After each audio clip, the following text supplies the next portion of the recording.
18 பேர். இதெல்லாம் உங்களை அவமானப்படுத்துறவங்களுக்கு எங்க தெரிய போகுது? சரி, நீங்க புரியுது. நாளைக்கு பஞ்சாயத்து ஆஃபீஸுக்கு வாங்க, அங்க பேசிக்கலாம்.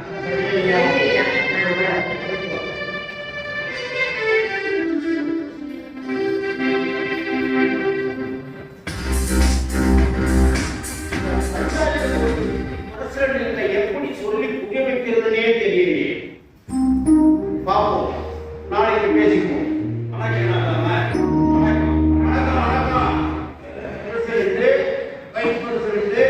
பஞ்சாயத்து போர்டு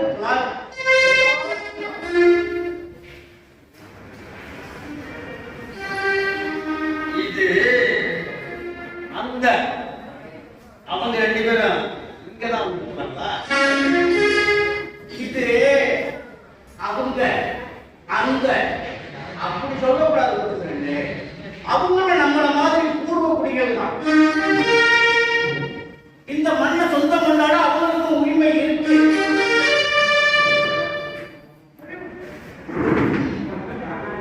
யாரோ ஒரு அனாமதேயம் நமக்குள்ளே நுழைஞ்சு நீ அந்த ஜாதி அவங்க அந்த ஜாதின்னு சொல்றது, அதை கேட்கறது, எழுதுறது, அதை நீங்க நம்புறது, அதாவது உங்கள் மாதிரி நம்புறது, இதெல்லாம் ஒண்ணுமே சரி. இயற்கை இயல்பாகவே ஒரு மாற்றம் வருது. அந்த மாற்றம் எப்படி வந்துச்சு, யாரால் வந்துச்சுன்னு நாம ஆராய்ச்சி செஞ்சு பார்க்கறதுக்குள்ள அந்த மாற்றத்தின் வழியே நாம நடக்க ஆரம்பிக்கிறோம். அதையும் ஏற்றுக்கிறோம் இல்லையா? நீங்க சொல்றது மாதிரியான நடப்புல நான் வைத்திருக்கிற ஆய்வு முடியுமா? இந்த வடநாட்டு உண்மையா வந்தாங்கன்னா உண்மை. தமிழ்நாடு எவ்வளவோ உயர்த்தி இருக்கு. அந்த வேலைக்கு வந்த பொண்ணுக்கு தப்பு தப்பு தப்பு தமிழ் வேலைக்கு வந்த பொண்ணுக்கு எந்த கெடுதல் பண்ணாம வாழ்க்கை நடத்தாம சரிதான். அந்த பொண்ணு நான் முன்னாடி இந்த சாலைக்கு நடக்குது, அது அவங்க விருப்பம்பா. அதை கேட்கறது தப்பு, அதை கேட்கவும் கூடாது. சரி, நம்ம நாட்டுல சாதியற்ற மனுஷன் யார் இருக்கா சொல்லுங்க? என்பதுதான் பிரம்மாவின் வழியிலே மனிதனை கூட்டப்படிதான் யாராயிருந்தாலும் ஆகும். அப்பதான் இந்த பூமியிலே தர்மம் நியாயம் நீடிச்சு நிலைக்கு நாடும் வீடும் குறைவில்லா பெருமையோடும் இறைவனோட முழு அனுக்கிரகம் நமக்கு கிடைக்கும். பொண்ணு அந்த பொண்ணு 100 நாள் வரைக்கும் போகலாம். அப்படி இல்ல வேற ஊருக்கு மாத்தலாம் போகலாம். இதுதான் பஞ்சாயத்தோட முடிவு.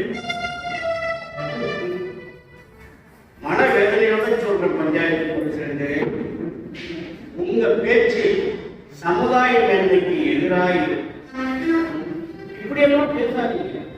சாதிதான் பெருசுன்னு நினைக்கிறீங்க. அந்த சாதினால நீங்க சாதிக்கிறது என்னன்னு இப்ப உங்களால சொல்ல முடியுமா? அந்த பொண்ணுக்கு அரசாங்க வேலை கொடுத்து அந்த பொண்ணை வேலை செய்ய விடாமல் தடுக்கிறதுக்கு இங்க யாருக்குமே அதிகாரம் கிடையாது. வயசு குறைச்சிருந்து இப்படியெல்லாம் பேசக்கூடாது. சரி, போயிட்டு நாங்க நாளைக்கு வரோம்.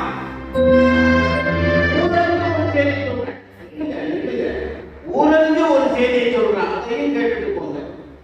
வடலூர் வள்ளலார் 5 திருமுறை பாடுற வரைக்கும் அமைதியா இருந்த நீங்க பெருசா நம்பக்கூடிய இந்த சமூகம் அவர் 6ஆம் திருமுறை பாடுறதுக்கு அப்புறம் அவருக்கு என்ன ஆனது? அவரை எப்படி அவமானப்படுத்தினாங்கிறதோ, அவர் எப்படி செத்தாருங்கிறதோ இன்னைய வரைக்கும் மர்மமாகவே இருக்கு.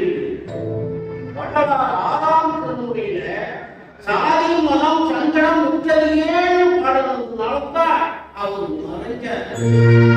அப்படியான ஒரு நிலைமை அவருக்கு வர காரணம் உங்களை மாதிரியான மனிதர்கள்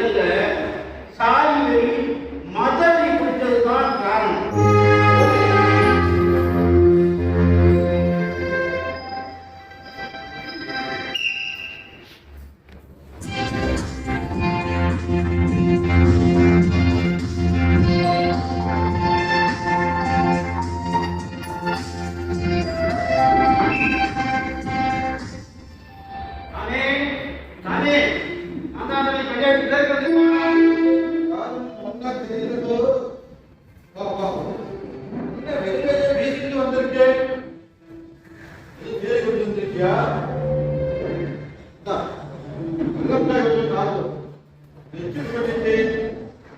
சாமிகிட்ட எச்சிலாம் பார்க்காதே எச்சிங்கிற பெரிய சமாச்சாரமே இல்லை சும்மா இந்த பார்க்க வச்சு நான் திங்கிறது எனக்கு சந்தோஷமா இருக்குது சும்மாப்பா வந்துட்டாலே ஆட்டாமா சொல்றாரு அந்த பொண்ணை வேலையை கேட்டுக்காம இருக்க கூடாது இந்த காலத்துல சாதியம் பண்ணக்கூடாதுங்கிறாரு எங்க எழுதிட்டு தமிழ்நாட்டுக்கு பாட்டு வந்து சின்னவர் என்ன சொல்றாருன்னா நீ பஞ்சாயத்துல கிளர்க்கா இருக்க பஞ்சாயத்து தலைவர் கேட்காத அந்த மாட்டிக்கிட்டு சொல்றாரு பஞ்சாயத்து சாதியம் பார்க்க வேண்டாம்னு சீர்திருத்தம் பேசுவாரு சம்மந்தம் போடுவாரா உன் பேச்சை கேட்காதே அந்த பொண்ணு கடவா வந்து தெரியற அளவுக்கு இடிச்சு பேசிருக்கும் தலையாட்டிருப்பார் அம்மாவுக்கு மேல் பாட்டப்பட்ட சின்னாளுக்கு எப்படி நின்று ஒண்ணுக்கு போறாரு கூட தெரியாது பேசுவாள் மாடி வீட்டுக்கு அந்த ஊரவுக்கு போற கேட்டு வித்தியாசம் தெரியாது இந்த பேச்செல்லாம் கேட்காது சாப்பாட்டு விஷயம் ரொம்ப கவனமா இருக்கு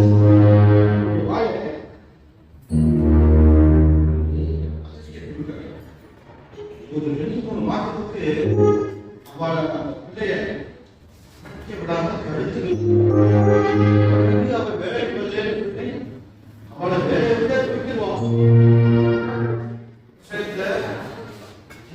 மந்திரமா கட்சிதமா நீ ஐயோ அதுலதான் உங்க சாமார்த்தியம் அடங்கி இருக்கிறது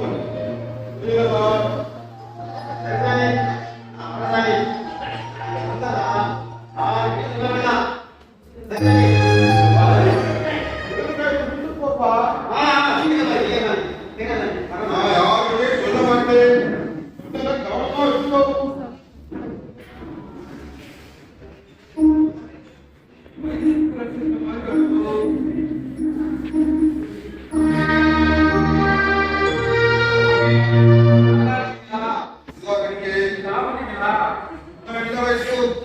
ரெண்டு நாளா சமையல்காரன் பத்திரத்துல நின்றுட்டு கிடக்கு சாமி அது உங்களை ரோட்ல கேட்க வந்திருக்கேன்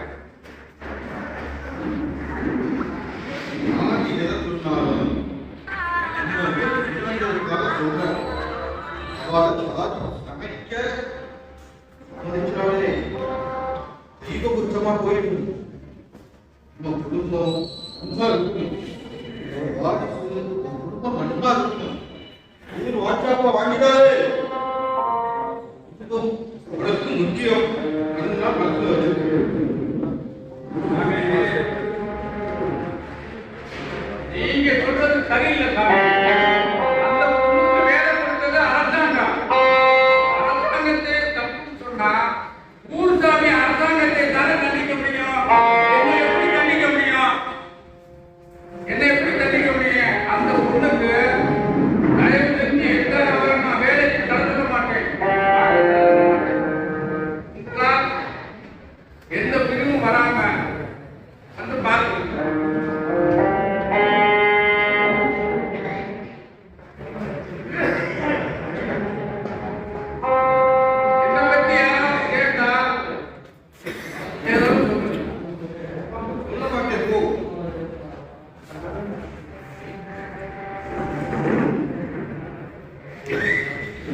மதிக்காத பஞ்சாயத்துல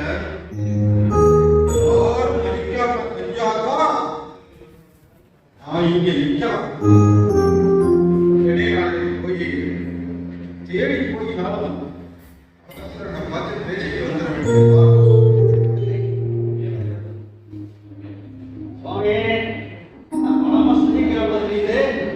வேண்டியதா ஆயுஷ் 101 உண்மைதான் நடந்துட்டு இருந்தேன் ஆக்கைக்கு வேண்டாம் அதான்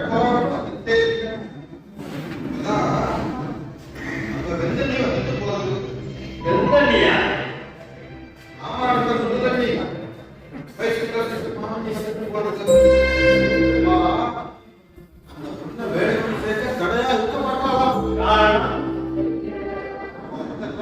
வாங்கி வச்சு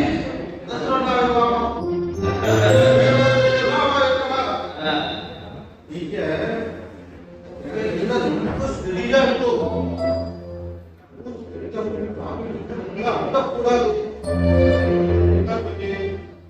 சரியா குறிப்பா சொல்லு யாரு இல்லையா இடியாப்பத்துக்கும் இட்லிக்கும் வித்தியாசம் அப்புறம்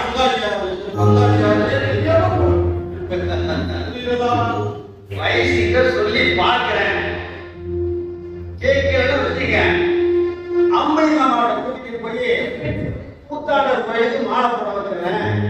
அப்ப இந்த சுடுதண்ணி எப்படி பிரசனம் ஆகுதுன்னு பார்க்கிறேன். அப்படியே இருப்பேன். சக்தி இல்லைனாலும் கொல்கட்டையை வேக வச்சுட்டோம். அதுலதான் உங்க சாமர்த்தியம் அடங்கி இருக்கிறது. நல்லா புரிஞ்சானே. அப்படியே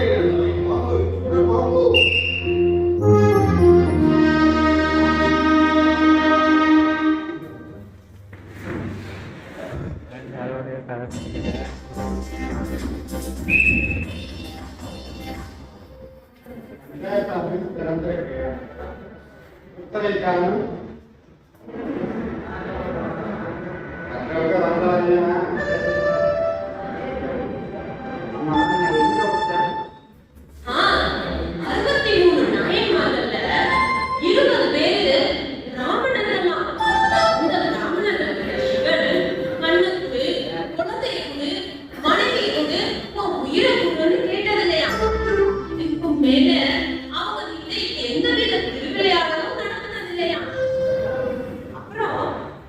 சிவனை நம்பினவங்க நேரா கைலாயத்துக்கு போறதா புராணத்தில் சொல்லுது.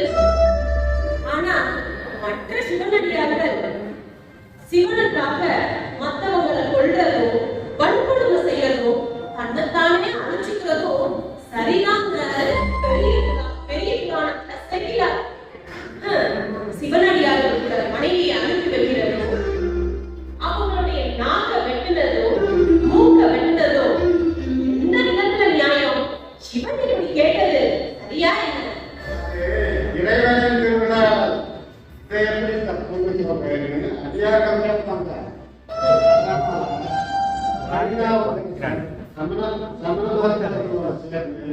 கிட்ட வந்து பேச மாட்டேங்கிறான், நின்று பேச மாட்டேங்கிறான். நாடகம் எதிர்பார்த்ததோட நல்லா இருக்கு. ஆமா, நான் அதை அன்னைக்கு சொன்னிட்டு சண்டைக்கு வந்துட்டாங்க.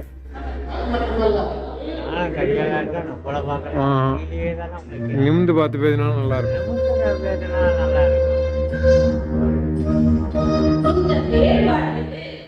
கதையை விட்டான் இதை எடுத்துட்டு, அவன் விட்டுட்டான் இதை எடுத்துட்டு தெரியாத மாதிரி எடுத்துட்டான்.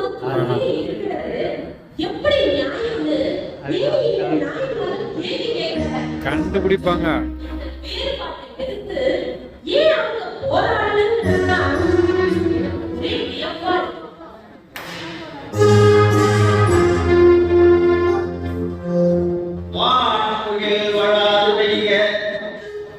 மணிவளம் துறக்க மன்னன் போர் முறை கடல் செய்ய உரையில்லாத உயிர் வாழ்க.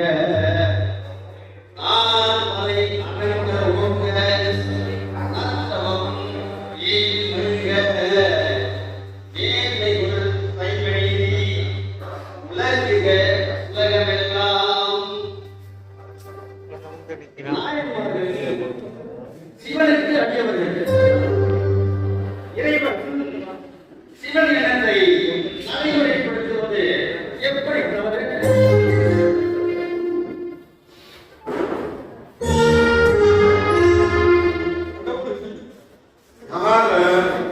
எப்ப எப்படி தோற்பாங்க யாருக்கும் தெரியாது.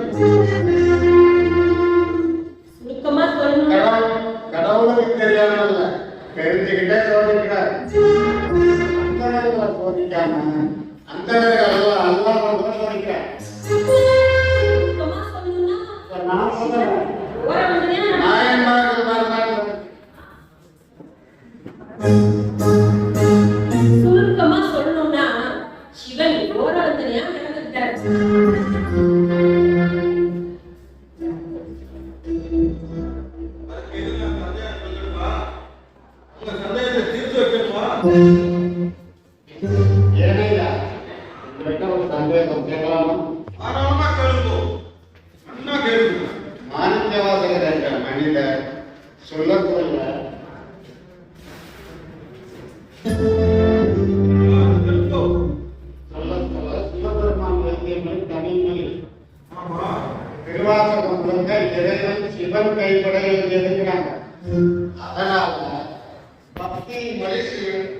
கற்பின் மொழி தமிழ் தோன்றும்.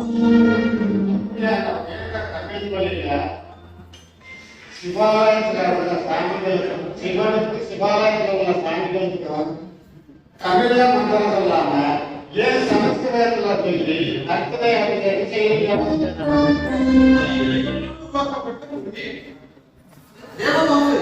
தேவ பாஷையா? கடவுளால் உருவாக்கப்பட்ட மொழின்னு எதன் அடிப்படையில சொல்றீங்க? பார்க்கக்கூடாது.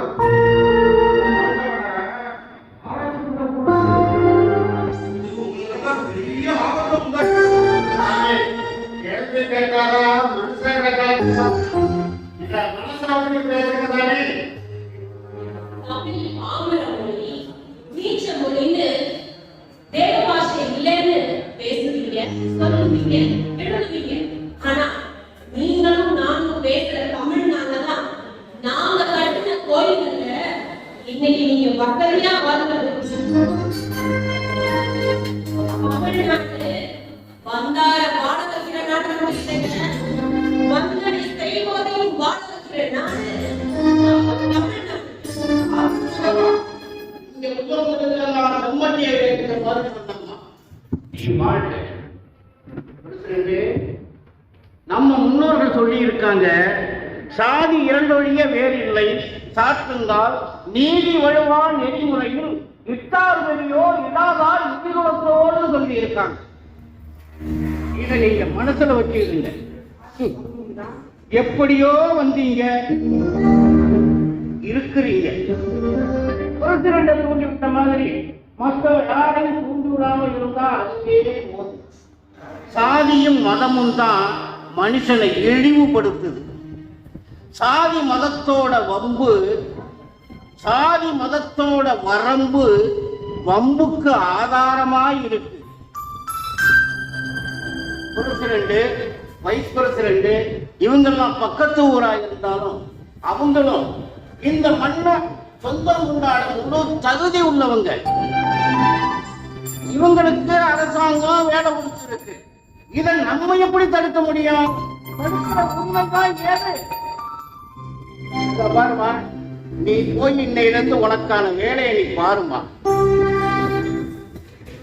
தமிழும் தமிழர்களும் நின்று நிலைச்சி இருக்க ஒரே காரணம், நாம எல்லோரும் பொது நலத்தோட சுயநலம் இல்லாம ஒற்றுமையா வாழ்றதுனாலதான். எல்லோரும் ஒரு குலம், எல்லோரும் இந்நாட்டு மன்னர்கள். ஓர் அடிமைக்கு முதலில் அவன் அடிமை என்பதை உணர்த்து, பிறகு தானாகவே அவன் கிளர்ந்து எழுவான் என்ற டாக்டர் அம்பேத்கரின் பொன்மொழியுடன் நன்றியுடன் நினைவு கூறுகிறோம். நன்றி, வணக்கம். நன்றி.